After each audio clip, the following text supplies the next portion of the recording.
Now that our hero Uda has an idea of how dangerous the Cali monsters are, he is ready to offer his services to the cute and curvy babes of his new world. However, Momo wants to literally use him as a tool, so it's a bit messed up.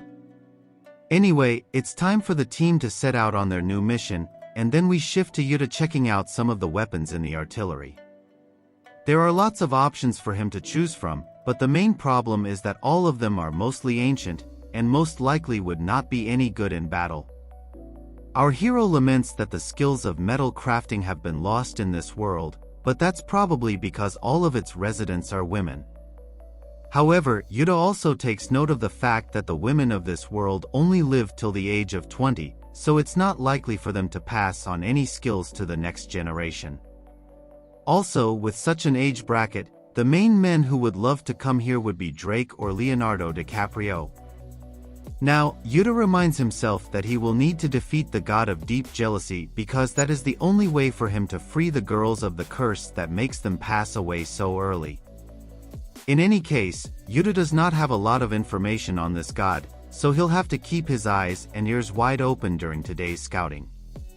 As the team prepares to leave, Lilia is told that she will have to stay behind because there's no way the entire quintet can leave the city unprotected. Lilia does not have a problem with this because her powers are mostly suited towards defense. She wishes the girls all the best, and then all of them move out with Uda. Our hero knows that he will have to be careful not to touch any of the girls because that could lead them to uncontrollable intrusive thoughts. The team enters the forest, but Uda wants to know how far the Ember Rock mining site is.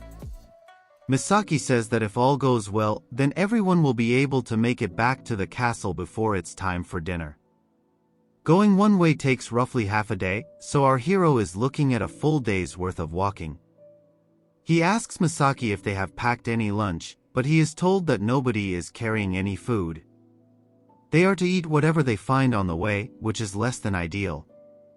Momo says not to worry because there are fruits to pick and even fishes to roast, as this forest does not discriminate when it comes to feeding its occupants.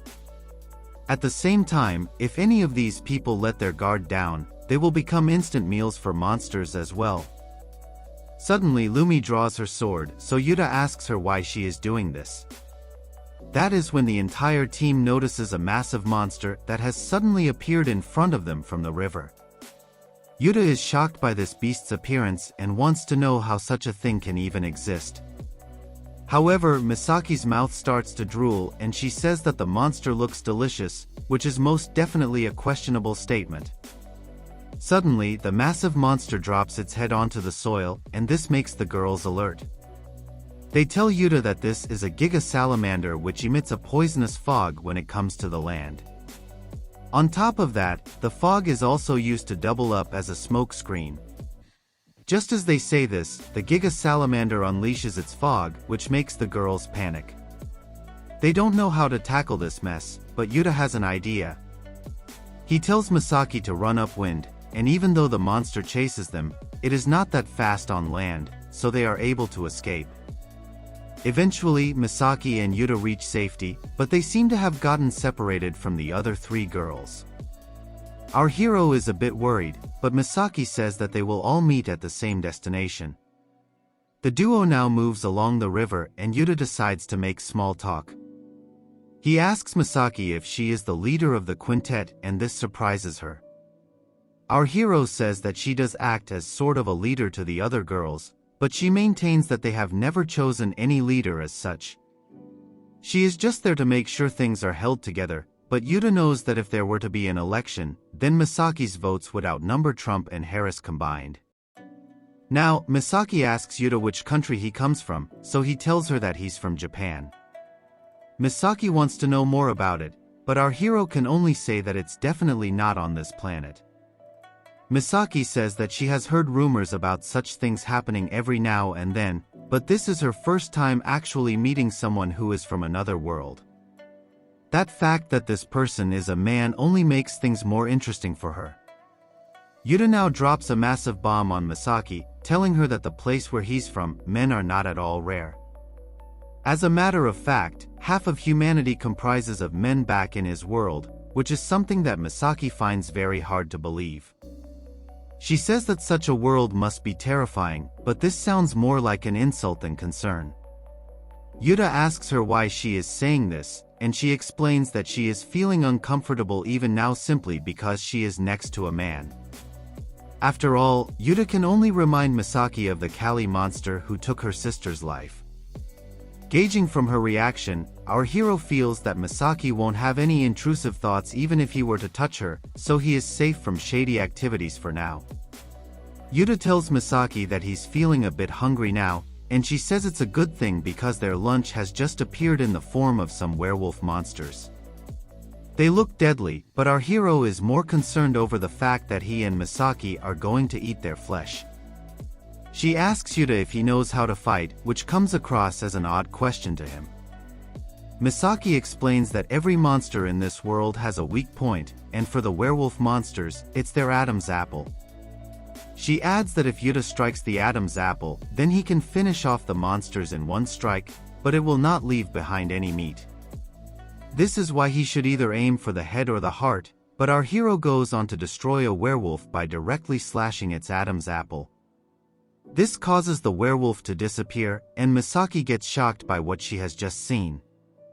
She berates Uda for not listening to her instructions, but he tells her to shut up because he has no intention of eating a werewolf's meat. Misaki is confused because Uda had said that he was hungry, but he explains that he won't eat anything just because he is feeling hungry. Our hero suggests going to the river and catching some fish, but Misaki says that the river is only full of giga salamanders. Uda does not like the sound of this, as Misaki takes down another werewolf by stabbing it in the heart. With the monsters dealt with, there is one werewolf body which can be used for cooking, so Misaki tells Uda not to worry about the flavor of the meat. She is good when it comes to preparing dishes, which means that she does spend time in the kitchen like a useful woman. Misaki says that she will treat Uda to some werewolf sashimi, but the very sound of the dish makes him feel a bit uncomfortable.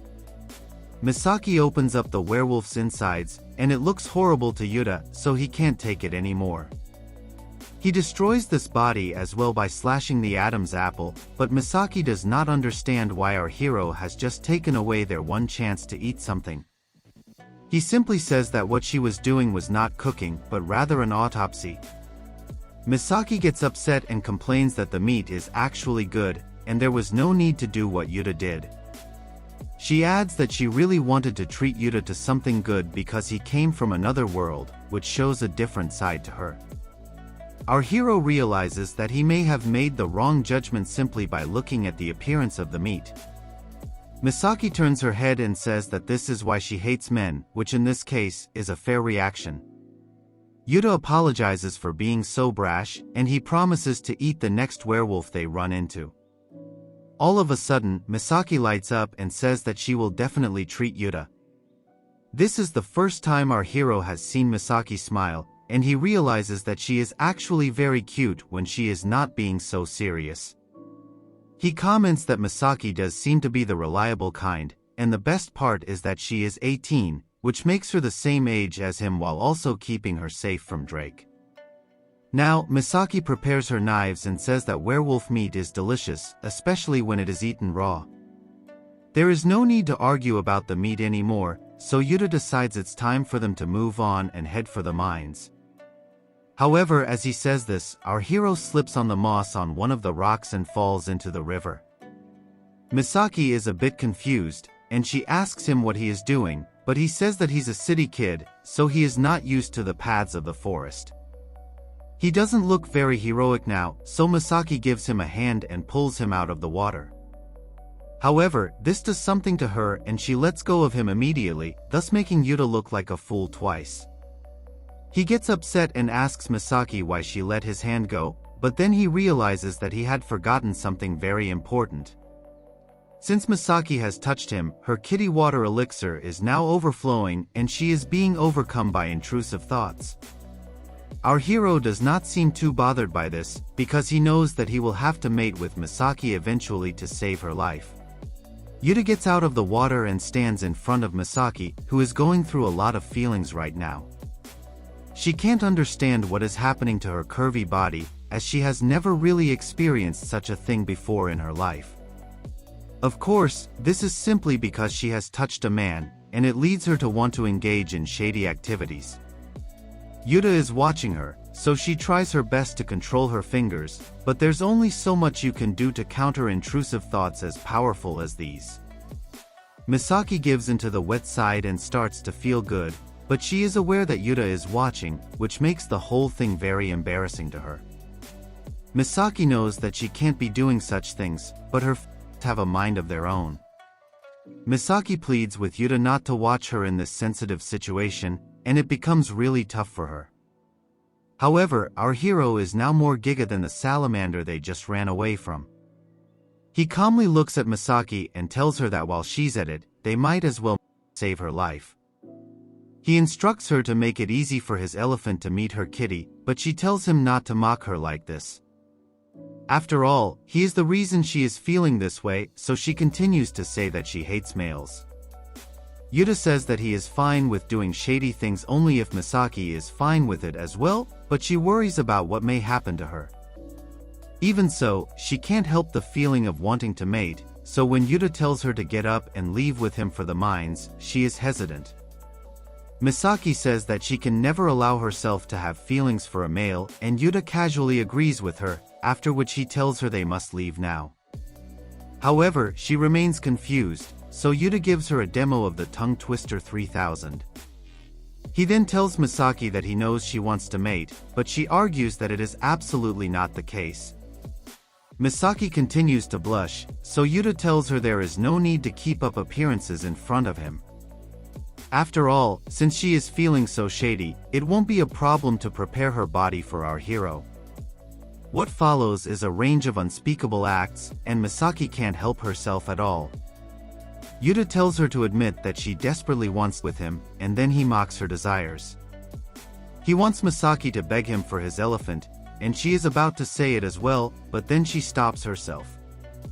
She tells Uda not to make a fool of her, because she will never beg him or any other man for such a thing. Misaki declares that our hero will never make a fool of her, so he apologizes for getting carried away by his own intrusive thoughts. On that note, he decides they should actually get going now, but before he can walk away, Misaki holds onto his shirt. She apologizes for resisting him and begs him not to leave her in this state. She continues to him with her and plant his inside her kitty. She even shouts out loud that she wants you to see, and she will no longer keep up appearances. Our hero is proud of Misaki for allowing him to save her life, and what follows simply cannot be put into words. Misaki makes the face of a crazed maniac and says that what's happening to her feels extremely good. She keeps thinking to herself that she is really happy right now, but what she does not realize is that Lumi and the other girls are right there and enjoying the show behind a rock-hard boulder. The girls can't believe what they are seeing, but it is quite clear that Misaki has given in to her base desires. She even tells Uda that she loves him while they are in the middle of their shady activities. What's even more shocking is that Misaki is the most and composed girl out of the quintet, but as of now, she is the wildest. Of course, watching such intense action makes the other girls also feel some type of way, and looks like a lot of fun to them. Lumi starts to feel her kitty elixir fill up her, and she keeps looking at our hero as if she wants to join in on the fun. Momo is still in amazement over the phenomenon but right now, it's Lumi who needs to be kept in check. She is asked as to why she is behaving this way, but she states that the other girls have no idea about anything because they have not experienced it yet. After all, she was the first girl who got to with our hero, so she is feeling left out the most. She goes on to say that it feels really good when Uda does shady things to her, and this shocks both the babes. Now, Uda decides to unleash his own elephant water, and then Misaki passes out from having experienced multiple explosions. Uda can see that even her neck has a mark around it now, meaning Misaki has been saved from the curse as well. Our hero is glad that he has been able to rescue two cute girls, but the problem is that this is a rather tough task. Meanwhile, the other girls who have been untouched continue to wonder if really as good as it looked right now. However, things take a turn for the worst when a Cali monster shows up out of nowhere. The Cali wastes no time in launching its first attack, but Lumi and Momo manage to dodge the attack. Lumi gets ready to launch her own attack on the monsters, but she gets whacked in the stomach and is sent flying away.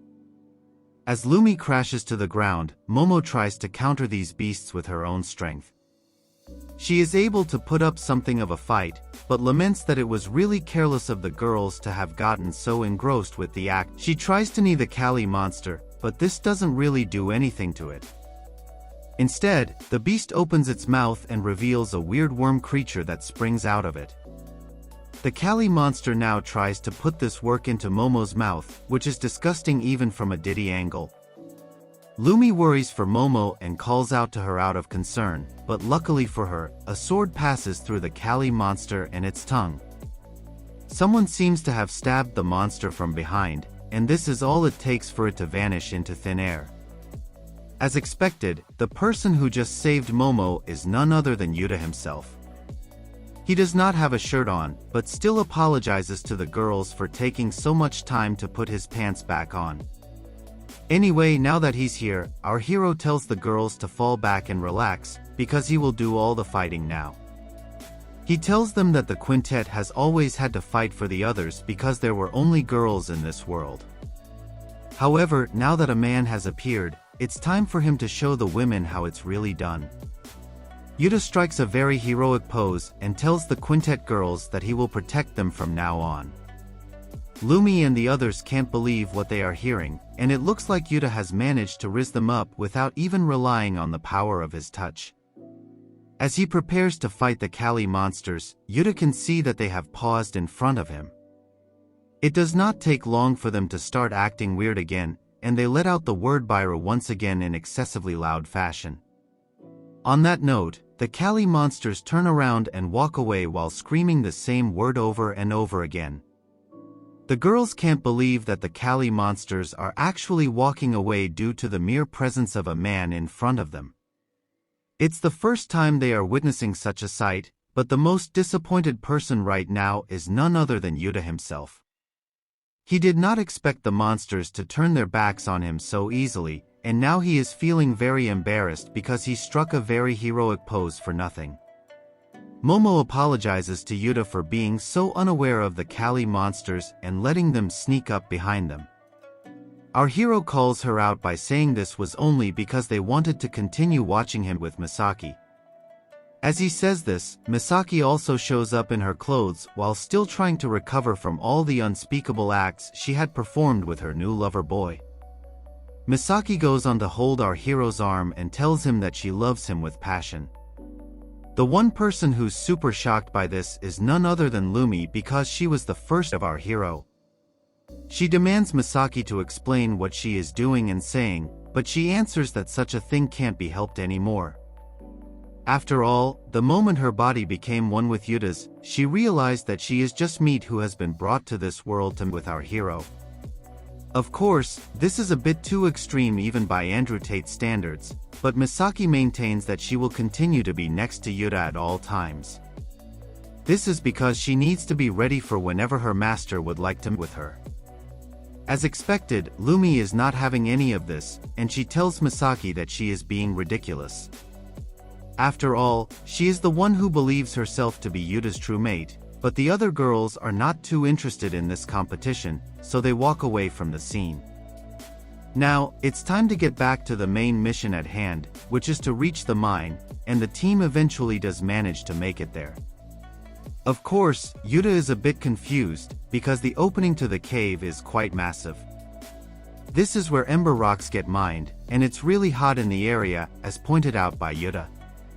However, Lumi says that it will only get hotter inside the cave because ember rocks are known to emit a ridiculous kind of heat. The other girls argue that if they start with the mining now, then the sun will set by the time they are done. This would be way too dangerous for the team, because night time is when the monsters come to life. The girls say that a lot of time was lost due to the mating, which makes Uda look shady, but he tells them that they should have stopped him if that was the case. After all, they enjoyed the view more than anything else, so they should just save their tears for another day. Momo suggests camping here for the night because the ember rocks will keep the entire group warm anyway. This is a good idea because the team members can keep a watch turn by turn. Also, there is a river nearby, so catching fish for food will not be a problem either. Our hero feels hungry again, and he complains that he has only had one fruit the entire day. Misaki readily says that she will prepare something for her new lover boy, but this alerts the other girls, so they tell her not to worry about it and just sit tight. She does not understand why people are so skeptical of her cooking, but she plays along, and then the team gets busy gathering food for the night. Uda can be seen getting busy with the fishes, while Lumi sets her eyes on the juicy fruits around the forest. After a long, arduous session of hard work, our hero and his girls sit around a fire to enjoy their meal together. Uda takes one bite of the fish and he immediately falls in love with it. He comments that it's impossible for a fish to have such fat and flavor in it naturally, so he asks the girls what kind of specimen it is. Misaki calls it the fatty sweet fish, which, as our hero rightly puts it, does sound like a rather unappetizing naming sense. Lumi shows up with her fruit collection now, and she tells Uda that they are quite juicy and delicious, just like her pillows and her kitty. Uda wants to know what's so special about it, so he takes a bite, but he quickly realizes that there is nothing to write home about the fruit. As is the case with any kind of vegan food, this only sets him up for disappointment. Now, Uda shifts his focus to Haru, who has some ember rocks in her hand. Our hero is quite curious to know more about these stones, so Haru cracks one open and shows the flames glowing from inside of the stone. Uda can't believe the amount of energy that is emanating from the stone just by coming in contact with air. Haru states that the ember rocks which they can mine in this area have a low purity level. If they are to consider ember rock crystals which have a high purity level, even the small ones can burn for as long as 50 whole years. Misaki then comments that the rocks live much longer than the girls of this world. Of course, Uda knows that this is not true, so he decides to reveal the truth to all the girls in front of him. He declares that Misaki will continue to live on for much longer, even after the age of 20. This comes as a huge shock to all the girls, so they demand an explanation for what our hero has just said. Now, Uda reveals what the bird god named Genius had told him about the people of this world. He states that the reason why the girls of this world pass away at the mere age of 20 is because of a curse inflicted by the god of deep jealousy. The girls are told that if they end up mating with our hero, then they will no longer have a limited lifespan. Momo and Haru can't believe what they are hearing, so they ask the other girls if this is true since they are the ones who mated with Uda. Our hero simply tells them that they should ask the bird god about this. However, he does add that the marks on Lumi's and Misaki's neck are indicators that they have been freed from the curse. Momo is still in shock because she can finally imagine a life where age is not a barrier to her. Lumi and Misaki don't say anything, but Uda declares that in the interest of heroism, he must mate with as many girls as he can in this world. Of course, even his elephant has a limit, so he won't be able to save everyone. However, Genius did tell him that the quickest way to save everyone would be to end the god of deep jealousy. Our hero believes that he was called to this world for this exact reason, and he has a huge responsibility on his shoulders. Uda needs more information of the god of deep jealousy, so he asks the girls if they have ever come across any information about him. However, this seems to be the first time they are even hearing of such a god, so they are completely clueless. Lumi suggests asking Genius for more information, but our hero laments that the bird god is too silly and aloof in nature, so there's no telling when he might pop up.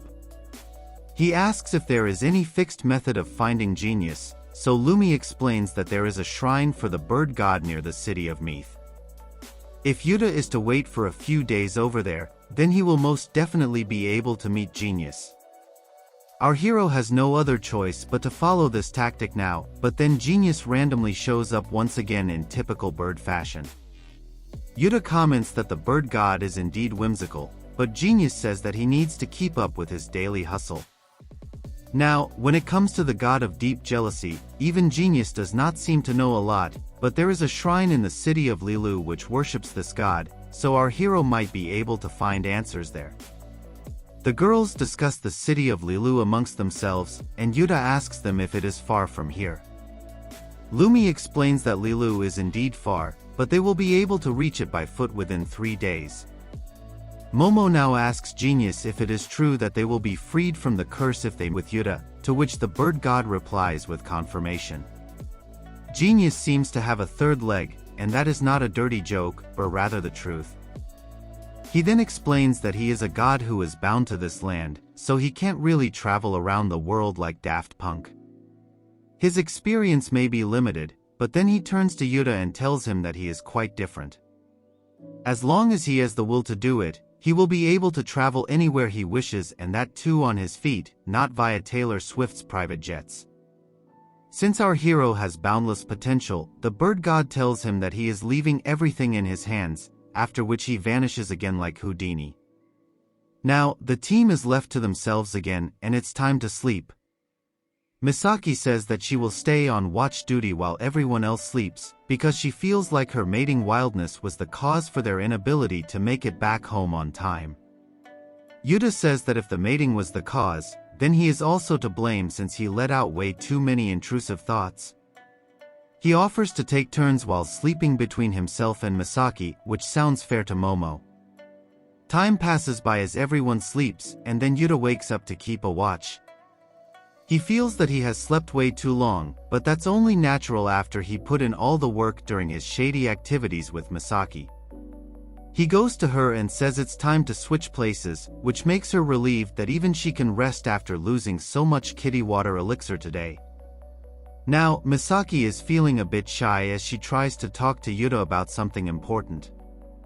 She eventually apologizes for all the weird things she had said, well as after the unspeakable acts they engaged in. She then asks our hero to forget whatever she told him, even though she really meant what she said. Of course, Misaki is feeling really embarrassed about the whole thing, so Uda plays along and asks her about what she is even saying. This puts Misaki at ease, and then Uda keeps watch, but the shady activities really have taken a toll on him, so he goes back to sleep. He curses himself for not being able to stay awake during such a crucial time, but then he also realizes that he has been tied to a tree trunk. That's when Momo appears out of the blue and looks like a proper villainess. She tells Uda to stay quiet, but he does not understand why he is being kept as a prisoner. Momo states that he should not say anything, otherwise Lumi and the others will find out what's happening. She then holds our hero's face close to hers and says that he will now be with her, although she could have simply asked him for it first. Momo does seem to have a very shady smile while she says this, but our hero does not understand the need for her to act so creepy with him. He tells her that she does not need to tie him up for such things, unless that's what gets her engine roaring. Uda also says that he will be more than happy to with Momo tomorrow when they get back to the city. However, Momo says no to this idea because who knows what tomorrow has in store for us. Momo says that she is a very cautious woman, so she is not going to let Uda's mood affect her life. Now that she is done explaining her intentions, Momo takes off her gloves and decides to touch Uda, who has become infamous for turning girls into intrusive monsters. One touch is all it takes for her to fall in love with our hero from a shady angle. The surge of shoddiness fills up Momo's body faster than Diddy's baby oil, and she begins to lose control of herself. She is still trying to figure out what this sensation is, but it is fair to say that the diddler within her has awakened. What follows is a display of her tongue twister 500, but Uda asks her if she intends on getting down to business. Momo realizes that she got carried away, so she quickly slips it down and takes a look at Uda's elephant. She is surprised by what she sees, but our hero tells her she should know such things. He then says that since he's tied up, he can't really do anything by himself. Momo will have to do all the work if she wants to get done with business now, so she does as Uda says. What follows is a range of shady activities, but Momo is not too sure of what to do, so she asks our hero for further guidance. This is feeling a lot better than Momo could have ever imagined, and she lets out the beast within her. She can't stop at all, and it looks as if her's moving on its own to get what it wants. Momo thinks that she's being slick by tying up Uda and doing it away from the cave, but her efforts seem to have failed because both Lumi and Misaki are very much awake, as is Haru. Uda asks Momo why she is shaking so much, because she usually likes to act high and mighty. She tells him to shut up, but Uda is in Giga Chad mode, so he tells her that she is just a simple girl who can't control her intrusive thoughts at the end of the day. Momo tells our hero to shut up again because she is going to explode, but he does her one better and says that even he will unleash his elephant water into her. She begs him not to do it, but he says that she is the one doing all the moving, so it's not like he can stop it if he wants to. A massive explosion follows, and Momo passes out from the intensity of it. She wheezes away from all the insane sensations, and it doesn't look like she's going to get up for a while. Uda is pleased to see what he was able to do to Momo, even though his hands were tied up.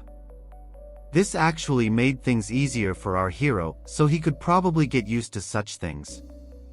Now, he asks Momo if she can untie him because he needs to hide his elephant. However, the problem is that Momo is completely down and out for the count, so she will not be able to move at all. Uda continues to call out to her, but it is of no use, so he will have to stay like this until morning. The next day arrives, and we can see our hero coming back to the main city with his girls. The residents are happy to see that the quintet has made their way back, and Haru can be seen carrying the hot amber stones in a sack. Lilia is very happy to see everyone back safe and sound, so she welcomes them with a cute smile. She notices that the team has brought back a lot of ember rocks, so they must have had a long journey. She says that the quintet should now get some rest, but she notices something new about Misaki as well as Momo. The marks on their necks are quite visible and Lilia is shocked to see them. She wants to know why these two girls have the marks on their necks, but she does not get any response from them directly. This is when Lilia realizes that Uda has it with both Misaki as well as Momo. This brings her to tears because she remembers when our hero refused to do it with her when she had desperately asked him to do so. Disappointed and heartbroken, Lilia runs away from the scene and keeps calling Uda a jerk, so he has to run after her. Our hero says that he is ready to with Lilia right now, but it only leads to a hilarious situation, all while Haru remains clueless as to what is going on. Before we move on to the next chapter, it's time for a special flashback to when Uda first appeared in this world. We can see Haru chopping some wood while Lilia tends to some goats. Lumi shows up with some fruits and asks Haru if this is hard work for her. She agrees, but says that she does not mind putting in the labor. Lilia states that such efforts would not be needed if they were able to go to the pyrophosphate mines. However, with the Cali attacks on the rise, going to the mines is most definitely not an option. Life clearly does not get any easier for the girls, because while the goats may leave behind children, the girls are not able to do the same. There is no memory of their names or anything else, and they just become forgotten babes in the longer scheme of things. Misaki also gets involved in the conversation when the girls talk about their purpose in this world. Lilia continues to feed a goat and wonders how life would turn out for them if there were men in this world. Momo says that there is no point pondering about such things, because they will just have to make do with what they have right now. After all, their world has only seen human girls for thousands of years, and it does not look like things are going to change anytime soon. Momo adds that if a man were to show up in this world right now, then he would have only made things tougher for them. Lumi agrees and says that if she were to ever come across a man, then she would probably stab him, mistaking him to be a Cali monster. Lilia has a different opinion because she feels life would be better with men around, proving herself to be a worthy woman. After all, dogs and cats have their own male counterparts, but it's only the humans who don't have it in this world. Lilia does not understand why it's only the humans who have been left out from all the other living beings, and talks about how males would make life easier for the females. Looking at the female animals wagging their tails to attract males also gets Lilia very curious. Lumi asks Misaki what she thinks of males in general, but she states that she only looks at them as another form of Cali monsters. On that note, Misaki slashes down a dummy Cali scarecrow to further showcase her hatred towards males. She reiterates that she will never spare a man who comes in front of her, although the future has gone on to prove otherwise. Misaki then clarifies that she can't guarantee her hostility because she has never seen a man in real life. She then goes on to joke that she might even mate with a man, just like the animals. However, both Momo and Lumi are uncomfortable with that thought, as they can't even imagine Misaki engaging in shady acts. All this talk about mating is getting Lilia to feel some kind of way, as can be seen in her posture. Lumi can see Lilia squatting weirdly, so she asks her what's wrong. Lilia only says that she remembered something she had seen in a library book. It's at this moment when Haru states that even she has read the same book. Of course, this causes Lilia to panic, but Haru does not say anything alarming. She talks about seeing images of humans pairing off with each other and raising children together in peace. Haru recalls that the people shown in these images were very much happy, so it does not look like men would be a problem to society. The other girls agree with her, which makes them more sensible than a modern woman on Earth. Haru then declares that if they did have men in this world, then the girls would be able to live happier lives than they do now. Now, we move to the night time where Lulu is sitting at the top of the castle and gazing at the stars. Suddenly, she sees a flash of light from far away and becomes alert, but the flash becomes a bit too overwhelming for her to handle. Lumi wonders what this flash of light could be, and then she rushes down the stairs to find Misaki, who also wants to know what just happened. Lumi feels that it could be the will-o-wisps fighting in the forest, but she still needs to go to the forest to check it out. At this moment, Genius also shows up out of nowhere and says that he will come along with Lumi because he has a bad feeling about the flash of light. Now, we shift to the forest itself where a boy wakes up to the chirping of birds around him. He wants to know where he is, and this is how our story began all the way back in part 1 of the series. Now, we move back to the present where Lilia is running away from Uda while calling him a jerk. He runs behind her, stating that he is willing to make up for his past mistakes. This chase happens in the open, with all the other girls of the city walking around them. Uda does not give up the chase, and he notices Lilia running into a room, after which she slams the door. Our hero follows her inside and finds this to be Lilia's room. She is sitting on her bed, looking sad and gloomy over what she has just learned. Uda is pleased to see this, as it indicates that Lilia is ready to engage in shady activities. He sits down next to her, which makes her blush even more, but he says that she should know the drill by now. He orders Lilia to prepare her for him, but this makes her blush a lot with hesitation. Anyway, she still goes through with it and shows her curves to Uda in all their glory. Lilia says that she will do whatever our hero tells her to do, but Uda has a lot of other things on his mind. His mind is feeling dizzy because of Lilia's citric scent, and he still can't believe that his body count is increasing so rapidly when he was just an untouched boy a day or so ago. Our hero also dives in for a proper feast as Lilia tells him that she can't control her urges any longer.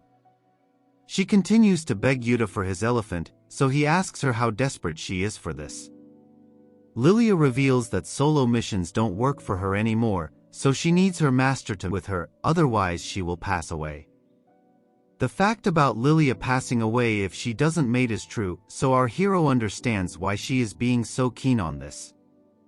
Lilia unleashes the beast within and begs for the session to begin as she is ready to do anything for it.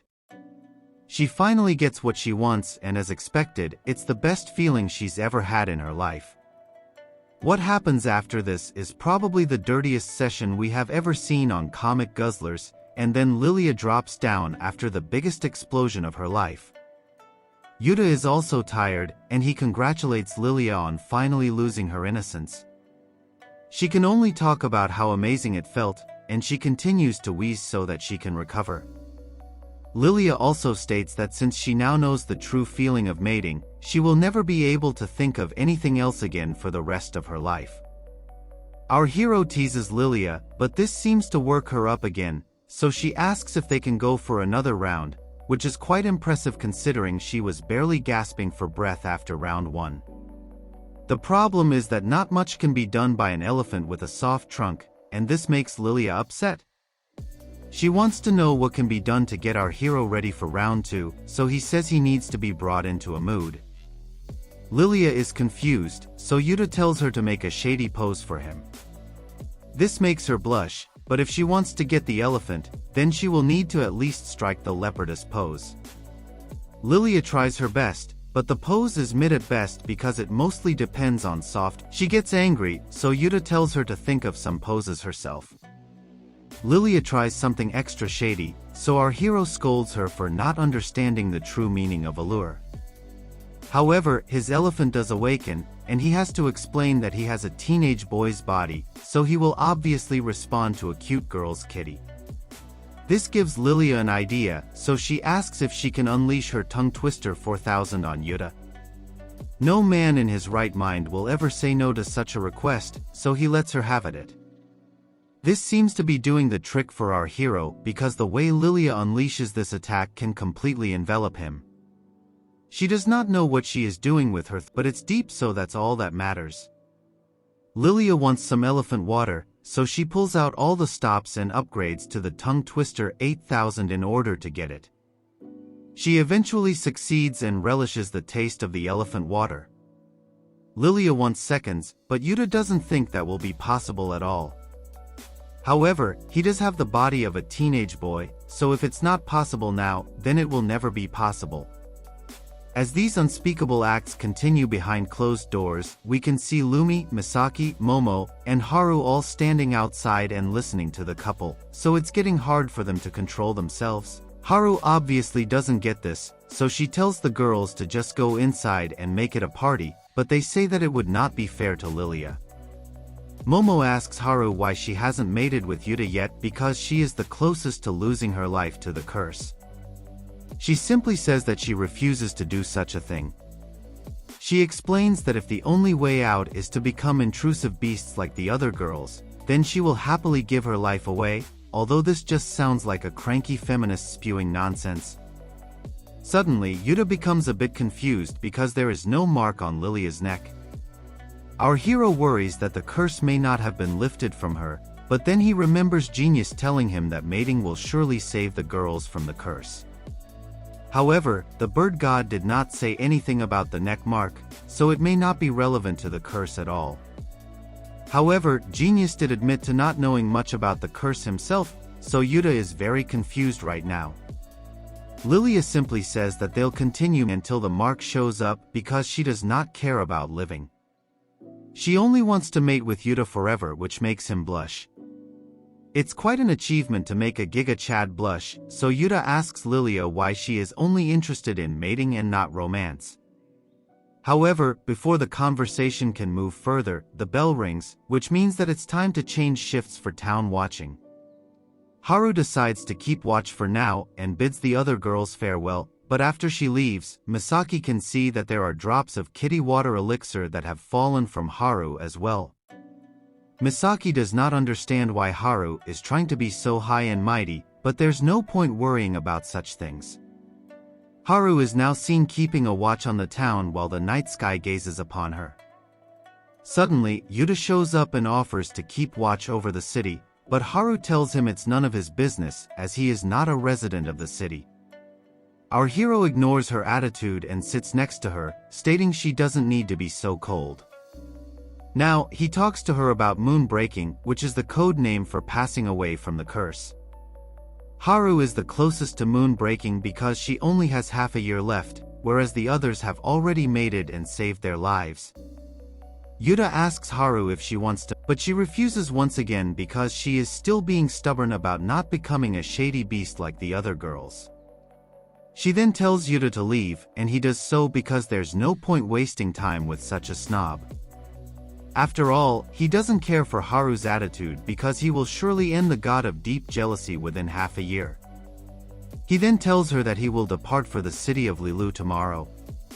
As he leaves, Uda reassures Haru that he will not let her moon break while he is around. This makes her smile, but then the ball on her head suddenly breaks into two. This is a sign of moon breaking, but Haru still has half a year left, so it does not make sense to her.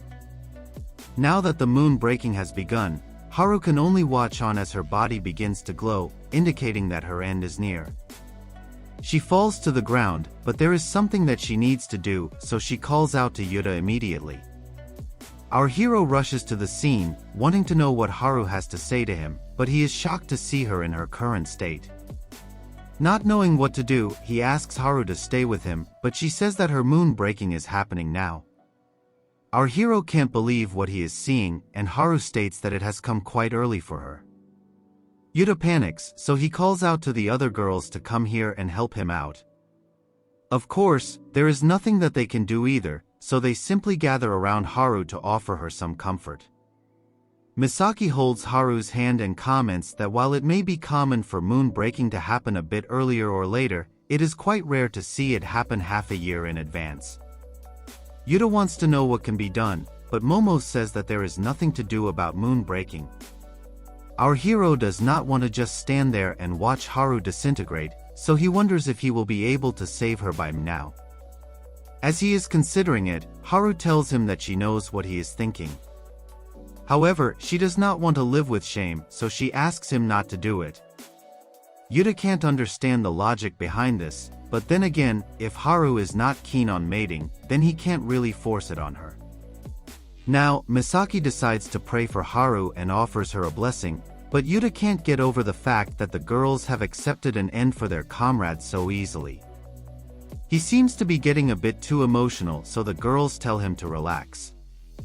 Lumi asks him if he knows the number of people she and the quintet members have had to see off this way. In the city of Meath, the girls have to say goodbye to one person a week, and when there are overlaps, the number can go as high as several girls in a single day. Lumi adds that the people of Earth could probably live until the age of 80, but this is Drake's fantasy land, so the girls are used to saying farewell at the age of 20. You could even say it's God's plan. Momo states that if a girl gets ended by a Cali monster, then they don't go to heaven and their bodies don't disappear. In the case of moon breaking though, the victim goes to heaven and their body disappears. Haru says that living until moon breaking is a joyous occasion, but Uda calls BS on this because it's no different from the religions from his world.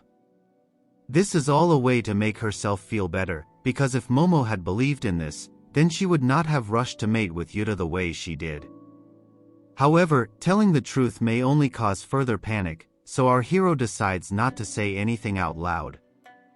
He can't grasp the concepts of this world, and that's when Haru tells him that she's sure he may be finding all of this to be very absurd. She then says that since Uda has seen through all this madness, he will be the only one who can save the world. She wants our hero to make her world a place where people can live full lives in peace. This makes Uda emotional, and he promises to correct the world for Haru. She has one final request for him, which is to touch her, so that she can see what all the fuss is about. Our hero does it and Haru can finally understand why the girls went so crazy for him. Haru smiles and says that she is very happy, but then she vanishes and Uda's eyes are filled with tears. He realizes that Haru wanted to show him the madness of her world, and she has entrusted it to him to save her people. She might have been stubborn, but she was definitely noble, so Uda will surely correct this world and save everyone from the curse. Misaki and the others begin the cleanup job, and they do it so casually that it makes Uda figure out how much they are used to it. After all, if they would grieve at least once every week, then it would make their hearts really weak. Of course, we do see all the girls crying because they were close to Haru, and this is a very sad moment for them all. After the sadness that just made this story more emotional than shady, we now see Lumi visiting Yuta with his lunch. She tells him that there should be enough food to last for a while, which makes sense because Uda will be gone for at least 2 or 3 days. Yumi is a bit upset that her lover boy is leaving town, but Uda doesn't really want to just sit there and do nothing. He needs to learn as much as he can about the god of deep jealousy, and going to the shrine is his best bet to get that information. Lumi knows this, but she is concerned that our hero is going alone. Uda reminds her that she and the other girls will need to stay back and protect the town, especially now that they are down one member. It's best for him to be the only one in danger if things were to go sour. At this very moment, Lilia enters the room all happy and joyful to meet her lover boy. She says that the girls are throwing him a farewell party, so he should come to Misaki's roof right now. Uda is a bit surprised to learn this, but he obliges and heads over to the roof where all the girls are waiting for him. He's quite impressed with the arrangements as there's grilled sweet fish on the menu as well. Lumi tells him that there are tree nuts as well, but the only nut Uda is interested in is the liquid kind.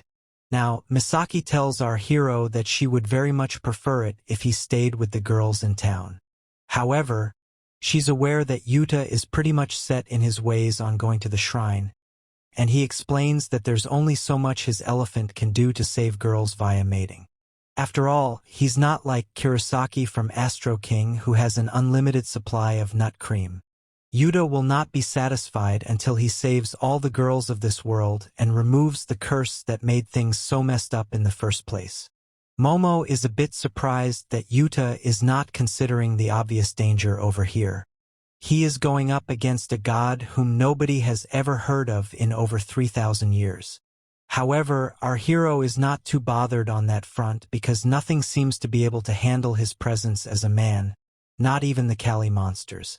As a matter of fact, this world is on easy mode for our hero because no monster can harm him, and all the girls lose their minds just by touching him. The spread is in his favor, so he feels it's his responsibility to make light work of the enemy god and come back as the true king of this world. However, even he knows that it's nowhere near as easy as he's making it sound. On that note, Misaki brings out a bottle of booze and says that it's time to send off our hero with laughs and smiles. The name of this drink appears to be mead, and Misaki says that if you drink this, then it is believed you will eventually find your way home. Now, all the girls raise a toast to Yuta and his hopefully triumphant return to town. As they drink to their heart's content, the girls start to feel the effects of the mead almost instantly. The girls seem to find this extremely delicious, but Yuta is still a bit skeptical, so he confirms that this is just booze. Of course, the girls don't know what booze is, so they tell him it's mead. Yuta then realizes that he has no need to worry about alcohol and social restrictions because he's anyway gone past all that by doing shady things to all the girls. After taking his first sip, even Yuta is shocked as to how good it tastes. And then Lumi reveals that they only save this drink for special occasions. The drinking continues, and soon enough, Yuta finds himself a bit too intoxicated by the mead. He once again asks if this is pure alcohol, but it's not like the other girls are in their senses either. Lumi repeats that this is not alcohol, but rather mead, although it's pretty much the same thing.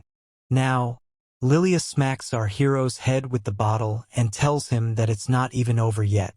She gets upset, thinking that her lover boy does not like her mead, but her breath reeks of booze, so Yuta points it out.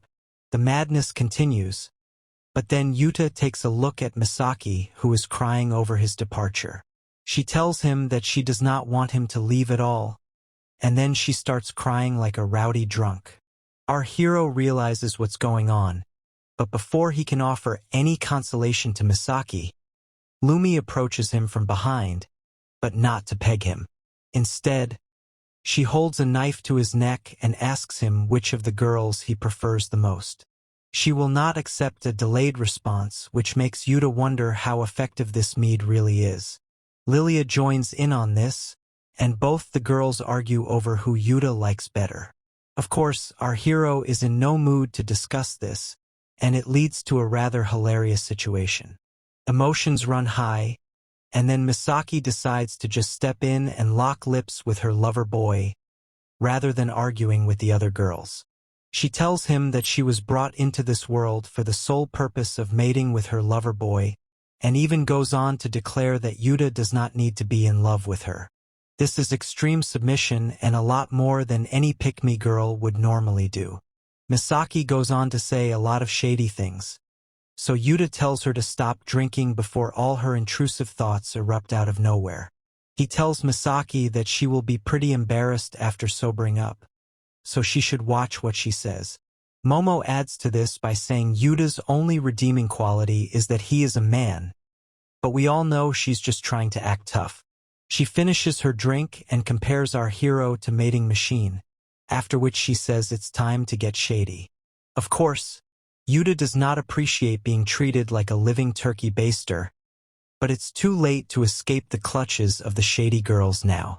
He realizes that immediately as Lilia attacks his elephant with the new and improved tongue twister 9000 Hawk Tua Deluxe. She even makes a cute face while doing such a shady thing, so our hero admits that Lilia is way too good at this. After one release, Lilia thanks her master for dessert, but this only kicks off a shady chain of events as Lumi starts to lose control as well. She gets ready to do the unspeakable, but Uda wonders if everyone has forgotten that he is about to set out on a god-ending quest. Lumi basically has a waterfall dripping out of her kitty cat right now, so she tells her lover boy that she can't control herself anymore. Our hero once again asks her if she even knows what his mission is going to be, but then Lilia tells him to have some more mead. After all, he can't keep shooting unless he stays well hydrated, but Uda is not sure what kind of shooting he should be doing in the first place. Plus, it's not like drinking mead is going to hydrate him either, but he figures he might as well go with the flow just like any other man of culture. However, after taking another sip, Uda passes out, so the girls comment that their master is a lightweight when it comes to booze. Lumi then says that there's not much to be done with Uda when he's asleep, so they should just make the most of what they have right now. This effectively means that the girls are going to have their way with him while he's knocked out, which would normally be considered a crime, but should be treated as divine salvation. Our hero wakes up to the shadiest sight imaginable and wonders if he is having a shady dream. However, this is not a dream, but rather what happens after you step into Heaven's Gate, so Uda goes ahead with an extreme session. This is a rather long session, so even the narrator has to take a break to collect his thoughts. Uda eventually admits that he really must be in heaven to be experiencing such a thing. This session goes on for way too long, and in all honesty, it should have been me. Anyway, after what felt like an eternity, the new day has come and so has everyone else, that too multiple times. The time for Uda to leave has finally arrived, and as expected, none of the girls are pleased by this. Our hero comments that if this was a visual novel, this would be where he'd be getting a bad ending. Little does he know that there are thousands of men wishing they had gone to this world instead of him. Either way, he tells the girls goodbye as he must embark on his new journey. Our hero tells his girls that he will be seeing them soon, and they should take care of themselves, but the looks on their faces suggest that they don't want him to leave at all. Misaki asks once again if Uda really has to go, so he tells her that it would be a big waste if the only man of this world just sat around mating all day. Also, he had promised Haru that he would put an end to the curse, so he will not go back on his word. Misaki understands his intentions, so she says that she will not stop him from achieving his goals. After all, he is the only one with the power to change this world. Misaki knows Uda is the right man for the job, but then Momo says that nobody will complain if he just chooses to stay here and mate with them all day. She calls our hero a fool for risking his life, but he simply says that men have always been fools trying to protect women since the days of evolution. He then explains that the people of his world are nothing more than keyboard warriors trying to be woke all the time, but he can't afford such limited thinking in a world where he is the only man.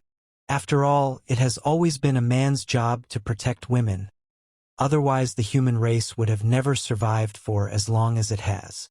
Uda states that if the road ahead is dangerous, then it makes more sense for him to keep going. Momo is upset to hear this, but she knows our hero is right. Now, Lilia tells Uda that he should just come back to her, and the tears in her eyes suggest she is really trying hard to be strong. She becomes emotional and says that she won't be able to mate anymore if Uda doesn't come back. But this only makes him wonder if mating is the only thing on Lilia's mind. Lumi, on the other hand, can't stop crying, so Uda simply tells her that he will be leaving now.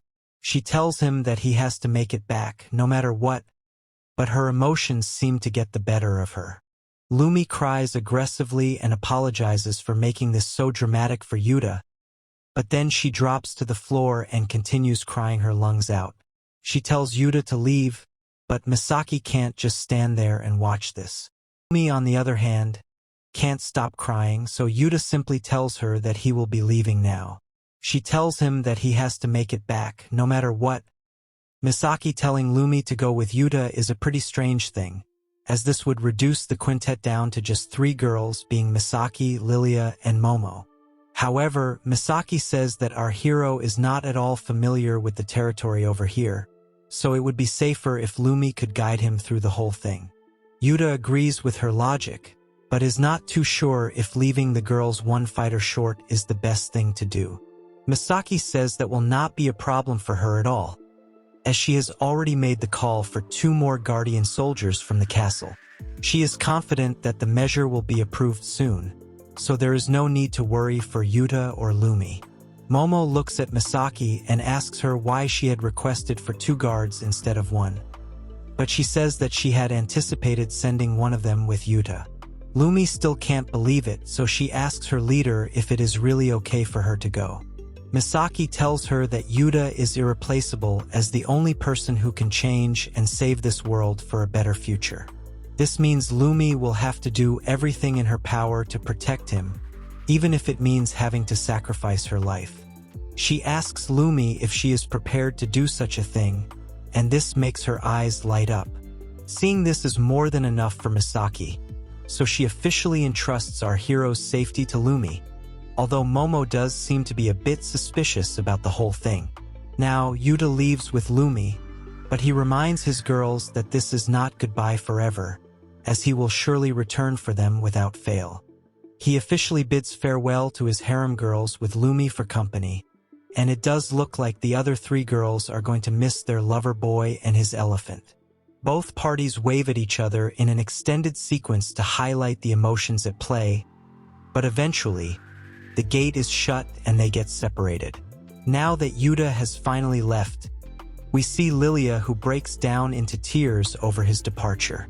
She sits down on the ground so that she can cry to her heart's content, as she surely loves Uda as much as Lumi. Now, Momo turns to Misaki and exposes the fact that she had actually called for a second guardian so that she could go with Uda and not Lumi. Misaki admits the truth, but reveals that she simply could not do such a thing after seeing Lumi crying so much. Misaki herself breaks down into tears, as she is no less when it comes to loving our hero, and Momo comments on how ironic the whole thing is. Now, Misaki looks to the sky and hopes that Uda succeeds in his mission to save this world. After all, nothing would be better than to live in a place where you don't have to cry like this. And so, our hero kicks off the main mission he has placed upon himself in this story. Some time passes by as Uda and Lumi make their way through the forest, and then they come across a spot where a strong howl can be heard. Lumi's mood seems to drop all of a sudden, so Uda asks her why she is feeling this way. She reveals that she knew each of the other girls wanted to go with him just as badly as she did, and yet she was the only one who could not hold back her tears. She feels guilty for her actions now, and feels that her own selfishness is what has gotten her here. Uda is not too bothered by this and instead says that he knows of a way to get over it. Lumi does not get it, so our hero explains she needs to make sure she is fulfilling a purpose while being here. This means doing something which only she can perform, which is enough to justify her presence here. Lumi wonders what this exclusive task is, and then she realizes that she is much stronger than the average woman of this planet. Uda does not get it at all, because the only physical skill he has seen from her is when she likes to get her freak on. Lumi reveals that her source of strength is not just her kitty cat or squishy pillows, and asks Uda to remember the time she got rid of the lizard monster when they first met. Uda is not falling for that, as he reveals he was the one who softened the monster up for her. He then makes Lumi remember the time she was about to get violated by the Call monsters but got saved by him just in time. She counters that it could not be helped as everyone was surrounded by the monsters at the time. Uda calls her out by saying she was going to get violated a second time as well, so her strength is really not that reassuring to him. As expected, this makes Lumi upset, so she says that she will not help Uda at all if he is going to be this way with her. Our hero states that it's rather surprising for Lumi to have given up so easily, and also to forget why she has come here in the first place. He reminds her of what Misaki said about staking her life to keep him safe, and this makes Lumi a bit conscious. Uda then reveals that he never really counted on Lumi's fighting strength in the first place. He is simply going to count on her as an outlet for stress relief when he gets in the mood. Normally, this would attract the wrath of some very angry feminists, but Lumi is actually happy to be used this way and lights up like a lamp. She even says that she will do her best to serve her master, even though Uda reveals that he was just joking with her. However, it was the most proactive response he has gotten from Lumi this entire trip, so it does count for something. He tells her to move on, but Lumi is definitely embarrassed about having her intrusive thoughts exposed this way. It's nighttime now, and the couple sits by a fire to keep themselves warm. Our hero comments that the ember rocks are really useful for keeping a flame alive, and Lumi adds that even the smallest ones can get the job done. Uda is unsure of setting camp in the open as he is not too sure if this place is safe. He asks Lumi for her opinion, but she states that in an area like this, there is nothing that can be called safe. It's not what our hero wants to hear, but Lumi reassures him that relatively, this is a lot better as there are no monsters around. She then says it's pointless to worry about such things because fate will happen regardless of how you feel about safety.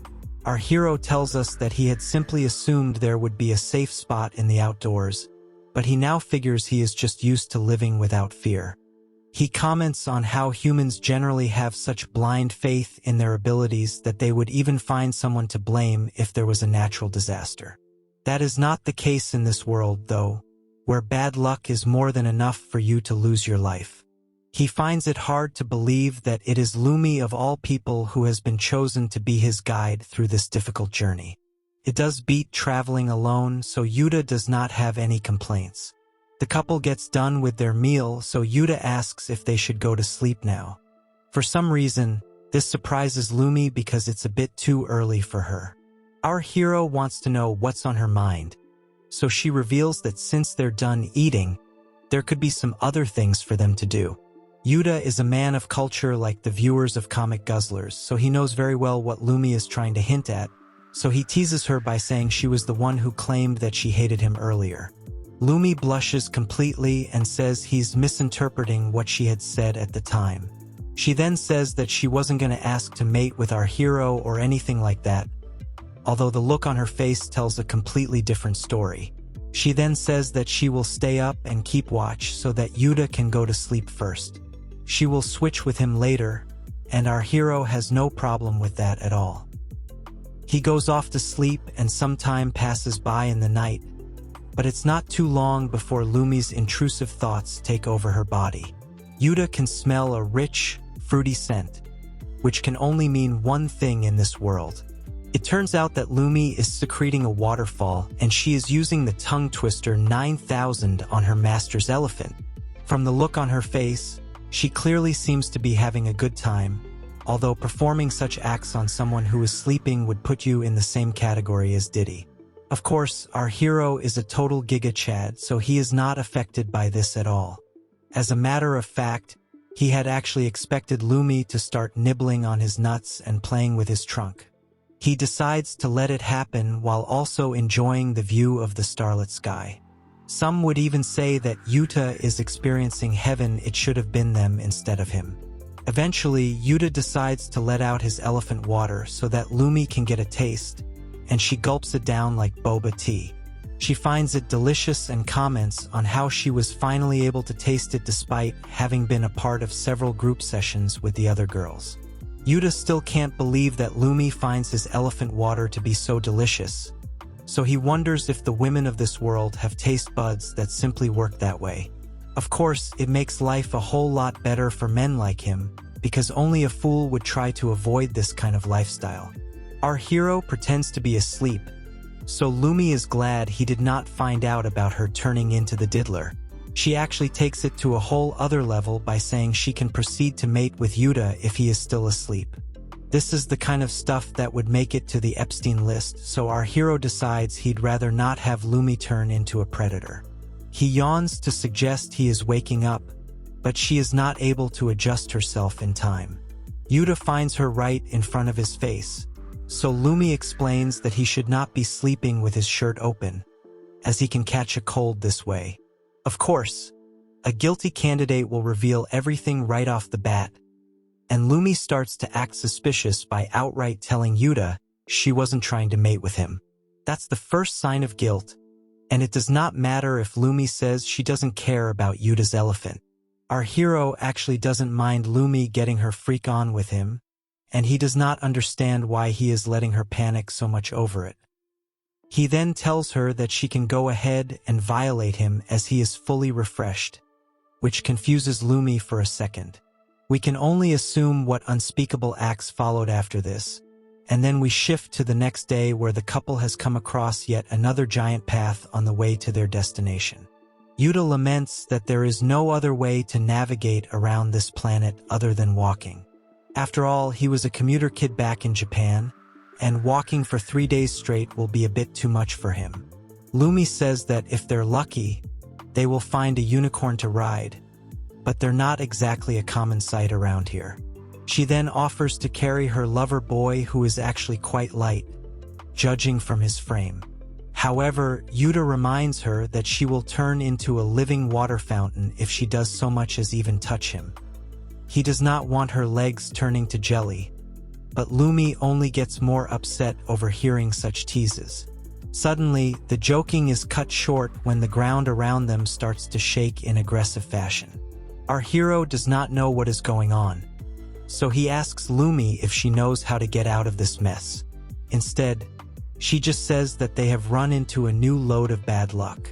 At this very moment, the hills are separated by what looks like a giant golem monster. Naturally, our hero is shocked by what he is seeing, but Lumi seems to know what this creature is supposed to be. She looks at its face, which has a human resemblance, and reveals that it is called a Terra Golem. The monster takes a look at Uda, and it looks like our hero's image is making it aggressive. The Terra Golem raises his fist and launches an attack on Uda, but he is luckily able to dodge it in the nick of time. He is still somewhat injured, so he turns to Lumi and tells her they have to run away. Of course, there's no way he believes that anybody can stand a chance against the Terra Golem, but Lumi is not going to leave. She states that they can't run away because there is no other route leading to their destination. Uda asks her what she proposes to do if that is the case, so she takes out her sword and tells him that he should just stand back and watch as she takes this monster down. Naturally, our hero wonders if Lumi has lost her mind and is thinking of herself as some kind of superhero. He once again tells her that they can't defeat the Terra Golem and will have to run away from the scene. Lumi still insists that Uda should calm down and watch her in action in a way that does not include shady activities. The golem is massive, but Lumi's determination is even more powerful. The monster does not seem to be interested in the curvy babe though, as his eyes continue to fall on Uda and fill him with rage. Our hero is clueless as to why he is being attacked, so he focuses on dodging the attacks being launched at him. It's definitely a hectic sequence, as the Terra Golem does not stop targeting Uda, meaning he has to dodge an entire series of punches and smashes to keep himself alive. He does a good job of showcasing his abilities, but he starts to get tired, so Lumi asks him if he is alright. Uda catches on quickly, so he tells Lumi to figure if the Terra Golem is only aiming for him at this point. Another attack follows, and our hero dodges it yet again, but only by the smallest of margins. This is completely different for Uda because up until now, he was only used to the call monsters running away from him. In this case, it's the total opposite as he is the sole target of the Terra Golem. There's no time to wonder about what may happen now, so Uda acts fast and realizes he might as well use himself as bait to trick the Golem into a trap. He taunts the monster with his words, and instructs Lumi to run through the gulch while he keeps it distracted. She says such a tactic is not going to work, but this conversation has caught Uda off guard, so the Terra Golem grabs him with his hand. Our hero can't believe he let his own guard down, but he is also amazed by how fast this monster can move. Of course, compared to its size, Uda is nothing more than a tiny ant, so he shouldn't really be getting so surprised. He realizes he would never have been able to outrun it, and now he is in a spot of bother. The Terra Golem tries to crush our hero, but then Lumi decides it's time to make herself useful. After all, she was the one who distracted Uda, leading to his capture. She reveals to us that the Terra Golem's weak point is the third rune from the left on its forehead, which would actually have been a lot more helpful if she had said it right at the beginning of the battle. Lumi gives it her all and launches a finisher blow on the Terra Goblin, causing it severe distress. Luckily enough, the Terra Golem disintegrates as its weak point is actually quite self-destructive. It doesn't take long for the monster to be gone with the wind, and then we are left with Uda and Lumi by themselves again. Lumi asks her master if he is hurt anywhere, but the pain definitely seems to be coming from within rather than anywhere else. Uda says that he is ashamed of himself, so Lumi asks if it's because he had to rely on a girl to save him. She then says that she was only able to jump to the top of the golem's head because Uda got caught due to her own distraction. Lumi tries to make it sound like the both of them got this win, but our hero is not concerned with the technicalities. He reveals he is ashamed because he started to think he was the top gun like Tom Cruise, just because he is the only man in this world. Uda does have main character energy, but he should not get so arrogant in a world he knows nothing about and has only been living in for a few days. Our hero states that it's really embarrassing and humiliating for him to have put himself in such a dangerous situation, so he should start acting more carefully if he is to remain alive and save this world. Now, he looks at Lumi and says sorry for making fun of her strength yesterday. With everything said and done, she is the one who saved his life, so he thanks her for it. Lumi is overjoyed to hear this, and she bursts into tears of joy because of Uda's words. She celebrates as well by telling Uda he must be glad he brought her along for the trip. She also takes this chance to ask Uda if he would like to reward her by mating with her. Of course, our hero does not mind mating with Lumi all the time as he is a healthy high school teenager himself, unlike Drake. Lumi is cute and curvy, so it only serves as extra motivation for Uda to want to mate with her all the time. Lumi does not like to see her lover boy be so vulnerable, so she asks him to snap out of it and behave like a Chad. Uda says that he's just reflecting on how mean he was to Lumi yesterday, so she decides to just mate with him to cheer him up and get her reward. This is definitely the life all men of culture dream of, and the sequence that follows only makes us more jealous of Uda. Day and night, he and Lumi engage in shady activities, and then they make it a point to take regular breaks for quickies too. This also involves drinking tons of elephant water, so Lumi does not have to worry about being thirsty in the desert. While all of this may sound amazing, we also learn that due to all the mating, our hero and Lumi have not been able to make much progress. With so many pit stops for the sake of acting out intrusive thoughts, it's going to be a long journey for our hero.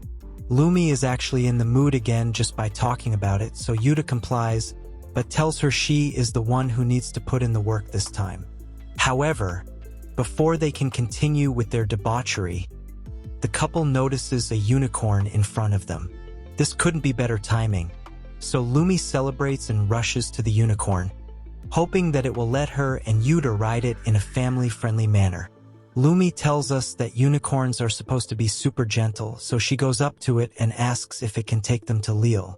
However, to everyone's surprise, the unicorn kicks Lumi without mercy and gallops away from the couple.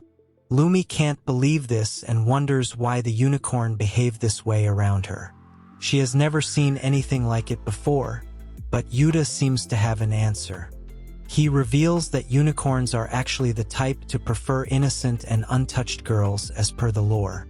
Lumi wants to know if this is true, so Uda explains how unicorns don't really like humans, but are fine with innocent girls, and will do anything that such girls will ask of them. Since Lumi has already given up her V card, the unicorn only sees her as used goods, meaning this is the true based form of the mythical creature.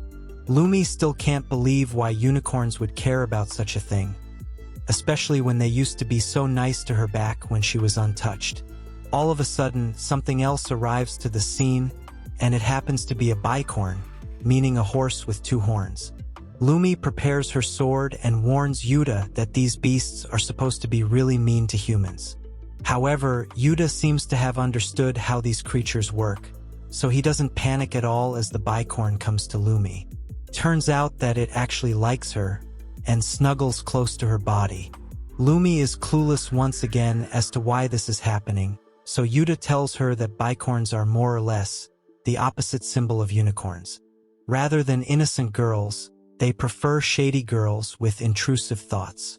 This explains why it is giving so much love to Lumi, as she is the shadiest girl on the planet after the many sessions she has had with Uda.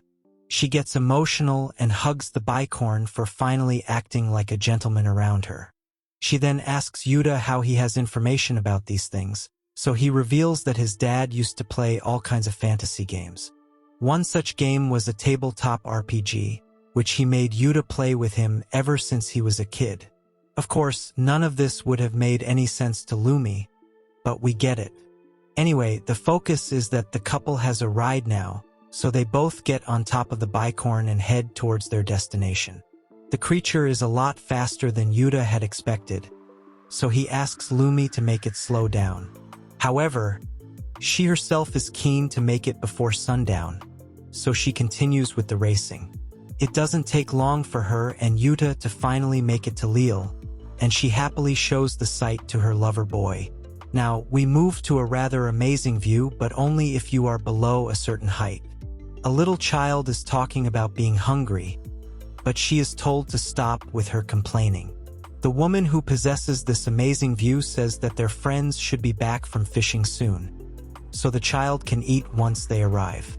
The little girl is sick of having fish all the time, so she asks for something new. The guard girl simply says that it is a luxury the people of this land cannot get.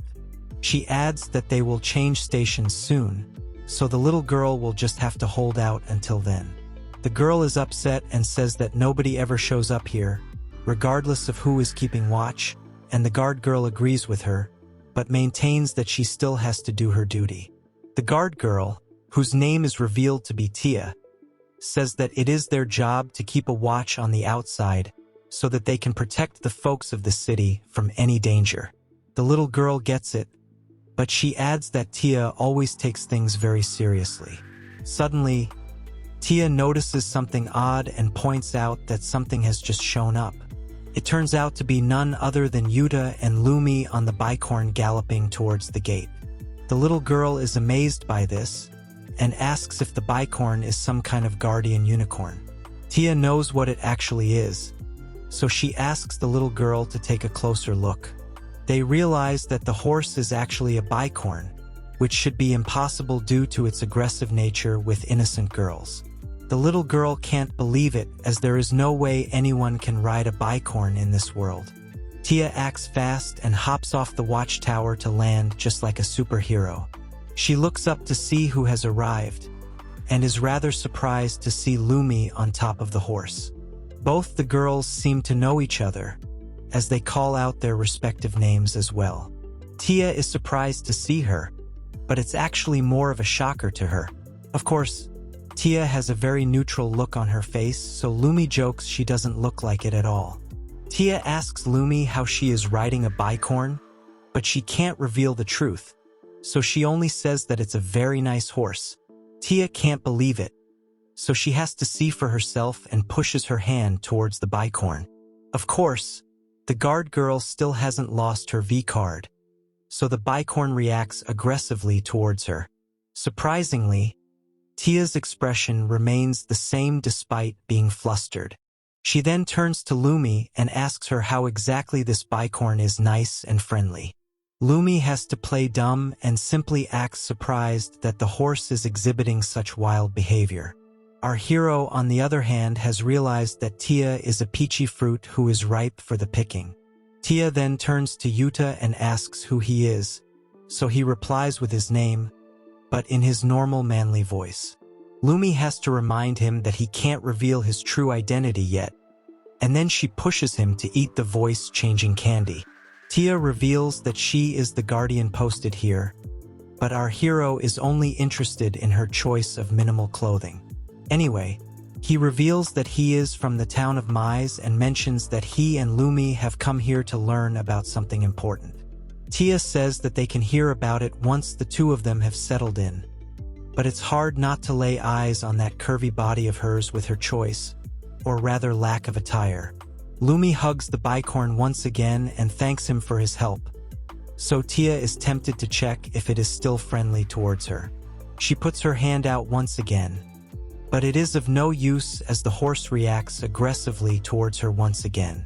Tia is very confused, although her expressions remain the same, and she turns to Lumi to ask her how she got the bicorn to like her. Lumi is a bit clueless here, but our hero lets his intrusive thoughts take over and offers to teach Tia the way to let the bicorn allow her on top of it. Of course, this means tons of shady activities, so Lumi has to tell Uda to calm his hormones down. She scolds him for being so eager to mate and also asks if she is not enough for him. Uda activates Giga Chad mode and tells her there is no point in only mating with her. Of course, Lumi does not understand what he means by this, so Uda has to explain that all the guardians are aged 18 and above, which makes them safe for our hero, but not preferable for Drake. Uda adds that they have no idea when the moonfall phenomenon may befall Tia, so he must save her with his elephant and shady skills. Lumi only becomes more upset upon hearing this, but Tia ignores their words and asks to open up the gate. The couple enters the town now, and Uda is totally blown away by what he sees. It's like a tropical island of sorts where everyone is living like some kind of tribe. It is a properly functioning society of cute and curvy babes wearing the same things that Tia is wearing, so at this point, Uda is living a life filled with cheat codes. Once again, our hero says wow to remind us how lucky he is and how jealous he is making us. Effectively, Leil is like a seaside town, and everyone is used to wearing light clothing to cope with the heat. Uda himself is feeling quite hot, especially when he looks at all the babes around him. It has taken him and Lumi 3 days to get here, but the climate is already so vastly different that it's difficult for him to keep up. He then asks Tia if it's fine for him to go for a swim, as he's been traveling for a long time without taking a bath. Tia says he can go ahead, so our hero proceeds to take off his shirt, but then Lumi smacks his head with her sword. Uda gets angry and asks what's wrong with her, but she asks him if he has lost his mind. She reminds him that if he takes off his shirt, then everyone will notice that he is a flat screen, which will suggest he is a man. Uda steps up for all the flat screen girls of the world and says that he will simply say he does not have massive pillows. Lumi then asks about his elephant downstairs, but Uda states that he will not take his pants off. Lumi is still scared that her lover boy's elephant will rise to salute all the cute and curvy girls around him. So the argument continues, but Tia still has no idea what they are talking about. In the middle of all this, a girl slips and falls on Uda, but our hero can't afford to touch her due to his shady powers. so he allows the girl to fall flat on her face. The girl's name is revealed to be Hannah, and Tia asks her if she is okay. Hannah makes a cute face and says it hurts, but with that curvy body of hers, it hurts comic guzzlers men of culture not to be there with her. Tia turns to Uda and scolds him for having a cold heart. He has a big build for a woman, so he could have easily caught Hannah, but Uda can't exactly explain to her that he would have turned Hannah into a thirsty kitty had he touched her. Hannah looks up and sees Lumi, after which we learn that they know each other as well. They greet each other, and then Lumi introduces Uda to Hannah, but our hero is surprised to see how everyone knows everyone here. Now, Lumi introduces Hannah as a member of Leil's guardian trident. Of course, Hannah is still upset over Uda avoiding her, so she gives him a cute look. Our hero changes the subject and notes that if there is a trident, that means there are 3 such girls in this town. That makes sense, given it's a lot smaller in size, and Lumi adds that the guardian girls are all dispatched through Mize, meaning they happen to pass through the same point, thus explaining how most of them know each other. Uda asks where the 3rd girl is, and we learn her name is Pinako. Tia is surprised that Pinako is not here, and that's when we see the little girl from earlier who has gone to report to someone. This person happens to be none other than Pinako, who learns about the couple riding a bicorn.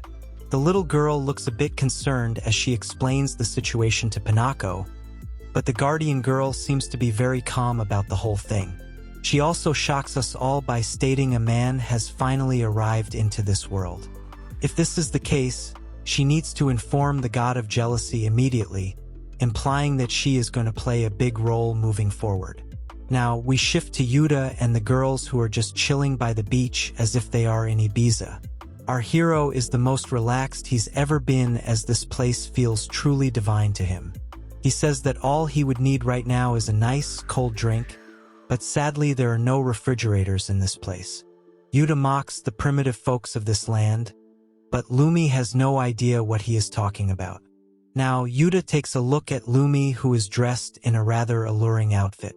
He asks her why she had chosen to wear something so tempting, but she doesn't get his shady intentions. She simply says that she switched clothes due to it being hot out here. Our hero laments that he can't even risk taking his shirt off, but his mind is going crazy looking at Lumi in this kind of attire. He even states that it looks a lot more exciting than when she is completely in her birthday suit during mating time.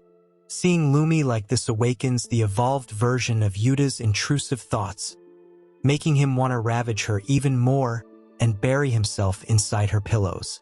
Uda comments that it's a rather strange phenomenon because once everything is off, he gets lost in Lumi's pointers anyway. But it's the tease that has most of the appeal. Suddenly, someone calls out to Lumi from behind, and it happens to be Pinako, who is wearing some really weird glasses. Uda is terrified of that look and he does not seem to be at ease. So Pinako asks him what's up. He simply comments on her glasses, leading her to confess that she just needed them to counter the sun today. Pinako is quite cute herself, but our hero pays attention to the fact that she is wearing sunglasses, which is a relatively modern invention.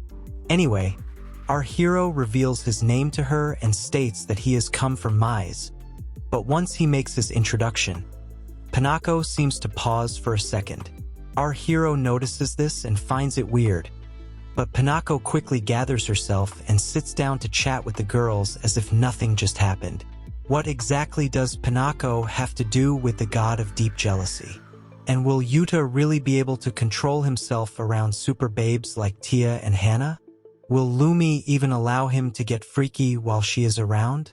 Like, share, and subscribe if you want me to cover this story all the way through. There are tons of chapters left in this parallel paradise, so show this video some love for regular updates. Okay then, I'll see you in the next one.